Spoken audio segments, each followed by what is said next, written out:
Hello everyone, trucks of Bangladesh আরেকটি ভিডিওতে আপনাদের স্বাগতম। আজকে আমরা আপনাদের নিয়ে এসেছি গাজীপুরে অবস্থিত টঙ্গীর চেরাগালি ট্রাক স্ট্যান্ডে। আমি ফ্লাইওভার থেকে ভিডিওটি করতেছি। নর্মালি এই ট্রাক স্ট্যান্ডের ভিতরে কোনো কিছু ভিডিও করলে অনেকে এসে বাধা দেয়, যাই হোক সেটা তাদের ব্যক্তিগত ব্যাপার। আমি যেহেতু আমার চ্যানেলে ট্রাক স্ট্যান্ড নিয়ে বিভিন্ন রকম কথা বলে থাকি, আপনাদের সবাইকে ট্রাক স্ট্যান্ড দেখাই, কোথায় কীরকম গাড়ি পাওয়া যায়, সো এটাও পার্ট অফ ইট আর কি। যাই হোক, এখানে আপনি এই চেরাগালি ট্রাক স্ট্যান্ডে আপনি 7 ফিট গাড়ি থেকে খোলা কাভার থেকে শুরু করে আপনি 12 ফিট, 14 ফিট, 16 ফিট এবং 23 ফিট কাভারের পর্যন্ত গাড়ি দেখতে পাবেন।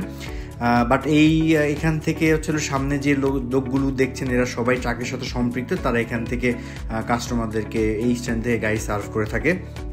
বাট এখানে কোনো ট্রান্সপোর্ট অফিস নাই ওইভাবে।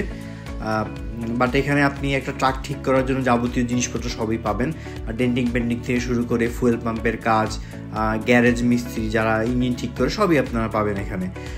এখন এখানে যদি আপনি গাড়ি রাখতে চান তাহলে যে আপনাকে ডেইলি বেসিসে কিছু টাকা দিতে হবে। আর যদি আপনি এখানে সদস্য হন তাহলে বিভিন্ন রকম হিসাব আছে আর কি। সো এটা দুইটা এন্ট্রি, একটা শুরুতেই পরে এদিক দিয়েও গাড়ি ঢোকানো যায়, আবার ওই পাশ দিয়েও ঢোকানো যায় আর কি, যেভাবে সুবিধা পায়। যাই হোক, এই ছিল টঙ্গীর চেরাগালি ট্রাক স্ট্যান্ড। আমার চ্যানেলের এই ভিডিওগুলো যদি আপনাদের ভালো লাগে অবশ্যই সাবস্ক্রাইব করবেন, কারণ যে আপনারা সাবস্ক্রাইব করলে আমার ভালো লাগে, আমি মোটিভেটেড হই, আরও নতুন নতুন জায়গায় আপনাদের ভিডিও দিতে ইচ্ছা হয় আর কি। সো সবাই ভালো থাকবেন, থ্যাংক ইউ।